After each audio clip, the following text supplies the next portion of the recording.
E como é que faz pra ela roncar? Não, sem roncar, coitadinho. Consegui na barriga dela. Tirou o anzol? Outro peixe. Não, não consegui tirar. Aí, ó. Vai lá, pega. Só agachada, não fica em pé com ela. Deixa aqui pra você tirar uma foto também, que nem ela faz. Deixa eu Aí, tirar ó. uma foto dela. Quer ver, ó, peraí.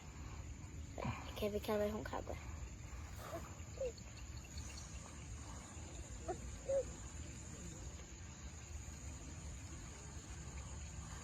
Aí, Fifia. Solta ela lá mais. Quero ver se você tirar uma foto. E a Betina tá de novo aí no GR. Vamos de novo aí, ó. Vem cá, vem cá. Pegou na varinha. Não, vem cá, fica com ela ali, então, pra eu tirar uma foto, vocês duas. Pera aí, deixa vocês duas.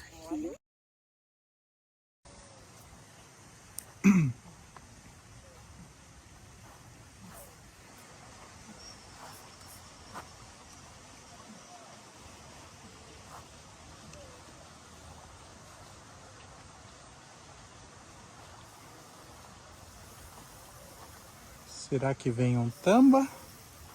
Olha o equipamentinho. Areninha. Pega e passa água, filha.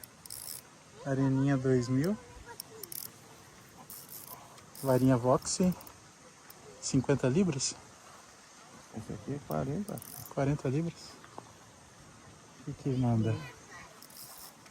Hã? Você? Eita, pipo! Será que é ele? Qual que é a isca? Vamos ver hoje. Pai, você fez a oração? Fez a oração do peixe? Oração do passaguazeiro. Eu acho que você vai filmar uma vídeo cacetada aí, hein, Betina? E aqui tá escorregando, hein? Pérolas. Não, já deu aquela pérola lá.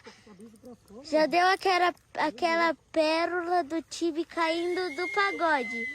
Aí agora vai ser dele caindo dentro do açude. Olha o tamanho da panela. Não é qualquer coisa. Não é qualquer coisa. Deixa eu chamar o Fred. Fred! Não é qualquer criancita. Olha aí. Pai, eu posso segurar ele? Hã? Não. Vou lá pegar o alicatinho. Grava direito. Ó a bocona dele. Aí, gente, ó. Dá um beijo. 2, 3. Olha lá. Ela está aí, você viu? É um bom sinal.